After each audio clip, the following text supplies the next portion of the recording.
I'm Liz Coley, and welcome back to Undercover Reading. We're in the middle of Chapter 2 of The Captain's Kid. This is Chapter 2, Part 2. Everything was luxurious up here on Earth, from the unlimited shower time daily to the Spaceport Hotel king-size bed, the tallest, widest, most comfortable thing I'd ever slept on.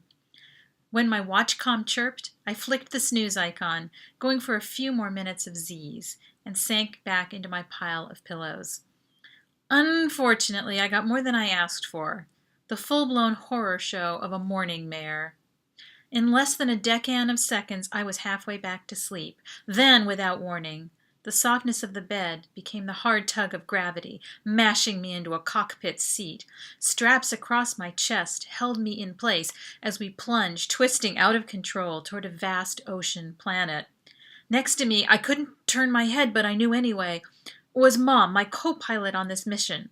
She barked orders, nonsense orders. Stabilizers to 19, Harley grinder to negative, watch your trajection grip.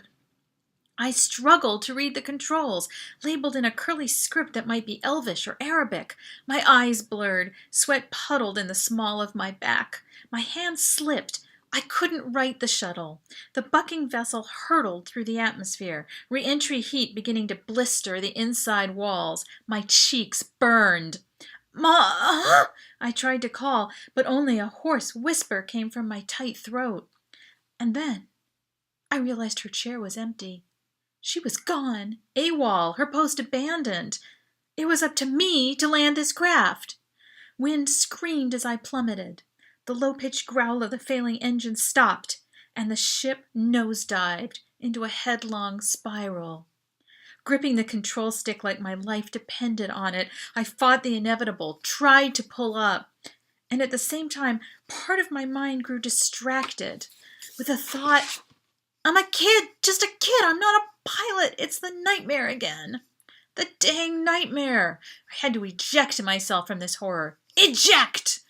A large red button caught my eye and I pressed. The seat wrenched loose and blasted through the cockpit ceiling. And then I was falling, tangled helplessly in my parachute silk. The ocean rushed up to meet me. "Brandon," a voice said. "Kiddo." I gasped, hit the water, pulled under, weighted down with sheets and sheets of silk. Sheets. Dad pulled back the sheets. And I surfaced, breathing hard. My heart pounded. My skin was slick with sweat. "Dad," I said. "Oh, thanks." "You were yelling. Nightmare?" "Yep, same one," I said. "Every night this week." "Want to talk about it?" It was the first time he'd asked. Great, but bad timing. "No, I'm fine," I lied, because I knew I couldn't bring it up today, throw him off his stride. He was scheduled for the all-crew welcome this morning. Last night, festivities tonight, and Triple L tomorrow, lift, loading, and launch. Dang. This morning wasn't the time to peel back the mental bandage and examine the wound. But later we'd do it. Together, I hoped. We both had a mission to revisit the past, to complete the uncompleted, to bring back badly needed relief 5 years late to the colonists of Esperanza, to finish what Mom couldn't, as a tribute to her. At least, that was my mission. Dad smoothed my hair, which had gone through a major tossing and turning catastrophe. "I hate to wake you with this news, kiddo, but I have to lift up to the ship right after welcome." He was already dressed, soft white shirt tucked into his dress black pants, tucked into ankle boots. Ready to roll. Last minute details, a couple shakedown bugs. We had to miss last night? Crew families had poured into the Spaceport Hotel all yesterday. Hundreds of Earthers. I hadn't met anyone yet. I hadn't started making friends. Sure, I had a year of flight time ahead of me, but still. "Okay, I'll pack," I murmured. Dad picked up my disappointment. "Just me, I mean. I've arranged for you to spend tonight with another family." "Wait, strangers!" 2 seconds ago, I'd been dying to meet new people. People I hadn't known and gone to school with all my life. People whose faces weren't as familiar as my own. So why was my stomach pitching like I was still on the dream shuttle of death? Dad laughed at my outburst. Then his hazel eyes darkened to brown the way they always did when he goes serious. "Great friends," he said, patting my shoulder. "You just don't know each other yet. Trust my judgment, Spidey." Okay. He wouldn't dump me with just anybody, I told myself. That's my boy. The mattress reshaped as he stood. My stomach regained equilibrium and growled. "Breakfast?" "I ate 2 hours ago, sleepyhead.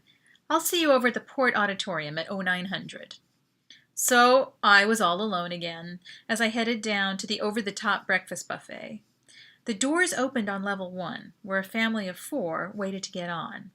The 2 kids, mouths covered with jam and crumbs, gazed up at me all the way up. Even their parents craned their necks. I didn't blush or hunch my shoulders. I was getting used to the stares of Earthers who'd never seen the lanky height of someone Luna raised. At the start of the food line, I grabbed 2 trays. Over the past week, I learned it takes more energy to live in full gravity. Plus, I was building new muscles or having another danged growth spurt. My excuse, anyway. Sliding along, I loaded up 1 tray with liquids, 2 milk pouches, 3 acai raspberry juices, and a mini carafe of pumpkin maple syrup because I'd seen a fresh flat cake bin arriving from the kitchen. Tray number 2, my carbo tray, was for transporting a tall stack of flat cakes, a bagel, that's a donut without any sugar, and a pastry labeled a blubbery muffin, shaped like a giant mushroom with purple spots. I added a handful of tiny tubs, cream cheese, jelly, and butter.